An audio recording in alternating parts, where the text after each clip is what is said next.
আমার ভোটার এলাকা, আমার ঢাকা 10 আসনে আমি ভোট করছি। এটা হচ্ছে আপনার 4টা থানা মূলত, আরেকটা থানার আংশিক বিশেষ। সেটা হচ্ছে ধানমন্ডি, কলাবাগান, নিউ মার্কেট, হাজারীবাগ আর কামরাঙ্গীরচরের একটা অংশ। এখন পর্যন্ত আমাদের এখানে ওকে, এখন পর্যন্ত আমরা কোনো বড় রকম সমস্যা পাইনি। সবচেয়ে বড় কথা কি, প্রশাসন থেকে এখন পর্যন্ত কিন্তু আমরা ঢাকা শহরে মোটামুটি সাহায্য পাচ্ছি। তারা সবসময় যোগাযোগ রাখছে, আমাদের মুভমেন্টের সাথে তারা নজরদারি রাখছে। আপাতত আমি কোনো সমস্যা দেখছি না। নির্বাচনে ভোটাররা যাবে, যে সংখ্যায় যায়, আমরা চেষ্টা করছি ম্যাক্সিমাম ভোটার নিয়ে আসার জন্য। নির্বাচনের পরে ফলাফল কি হবে, নির্বাচনের দিন কি হবে, সেটা তো সবসময় আমাদের আশঙ্কা থাকে, কারণ আমাদের তো ইতিহাস খুব একটা ভালো না।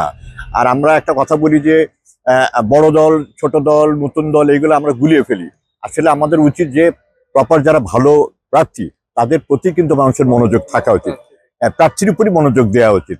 সুতরাং আমরা অপেক্ষা করি, দেখি নির্বাচনের দিন কি হয়। আমি আগাম এটা নিয়ে কোনো কিছু বলতে চাচ্ছি না। অবশ্যই দল দেখে না, এটা তো আমরা সবসময় বলি। আমি আমার ভোটারদেরকে বলছি, আপনারা প্রার্থী দেখে ভোট দিবেন, যোগ্যতা দেখে ভোট দিবেন।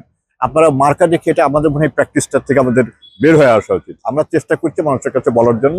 আশা করি মানুষের মন পরিবর্তন আসছে। আর সমস্যা হয়েছে কি, 17 বছর তো মানুষ ভোট দিতে পারেনি। এখন একটা নিউ জেনারেশন এসছে, তারা খুব আগ্রহী, তাদের মধ্যে একটা চাঞ্চল্য আছে। আশা করছি যদি পরিবেশ সুস্থ থাকে, ইনশাল্লাহ এবার একটা নিশ্চয় আমরা পরিবর্তন দেখতে পারবো এবং তারা যোগ্য প্রার্থীকে ভোট দেবেন ইনশাল্লাহ। ধন্যবাদ।